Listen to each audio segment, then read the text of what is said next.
దీనివల్ల మనకి చాలా బెనిఫిట్ అనేది మనకు దొరకదు. ఎంత అయితే పెట్టాలో 30 ఉంది, కరెక్ట్గా 30 ఉంది.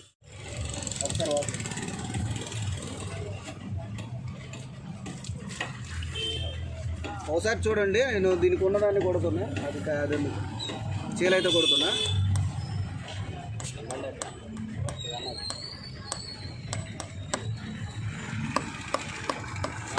మనకి ఇదైతే కొట్టిన తర్వాత ఇక్కడ ఒకసారి చూడండి, ఆటోమేటిక్గా గాలి అనేది పోతుందా లేదనేది మనకి ఇక్కడ నార్మల్గా అయితే తెలుస్తుంది.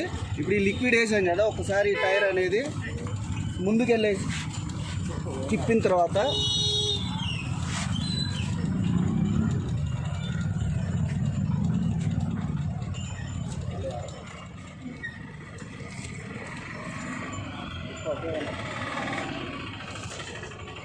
ఇదైతే ఉంది కదా, ఇప్పుడు ఈ సేల్ అనేది మనం పీకి చూద్దాం. ఈ గాలి అయితే పనిచేస్తుందా లేదనేది మనం ఇప్పుడు పీకి అయితే చూద్దాం. ఓకే, ఇది చూడండి, పీకి తర్వాత ఈ గాలి అనేది ఆగుతుందా లేదనేది స్టాండ్ తీసుకుంది. స్టాండ్ తీసుకుంది. మనకేంటంటే ఫస్ట్ ఆఫ్ ఆల్ ఈ చీల పీకిన తర్వాత మినిమం ఒక 100 మీటర్స్ అయినా సరే కొంచెం ముందుకైతే పోయి రావాలి. పోయి వచ్చిన తర్వాత దీంట్లో ఉన్న జెల్ అనేది ఆటోమేటిక్గా రొటేట్ అయ్యి ఇక్కడ ఏదైతే హోల్ ఉందో ఆ హోల్ ఫిల్అప్ అయిపోయి గాలి అనేది స్టాప్ అవుతుంది అనమాట. ఒకసారి ఆ ట్రైల్ అనేది మనం పీక్ అయితే చూద్దాం. ఒకసారి చూడండి, సైడ్ డౌన్, కొంచెం సైడ్ డౌన్, ఇటు వచ్చి ఒకసారి పీకుతున్నాను చూడండి. ముందుకేసేది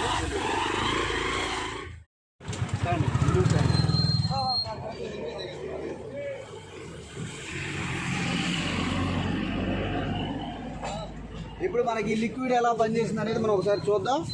చూడండి, ఈ బెచ్చం ఎక్కడ ఉందో ఇప్పుడు మనం ఒకసారి చూద్దాం.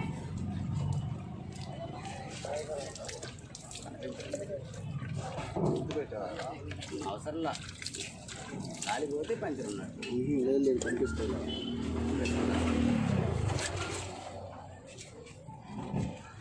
టైర్ మొత్తం వాటర్ ఆ చీల ఒకసారి అందుకు. మనకి ఇక్కడ ఈ హోల్ అనేది ఎక్కడ ఉందో అనేది ఇప్పుడు మనం చెక్ చేద్దాం.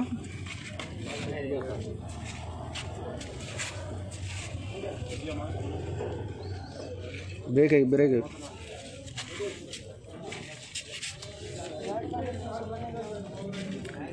ఇది ఇక్కడైతే ఉంది మనకి, ఇది హోలు.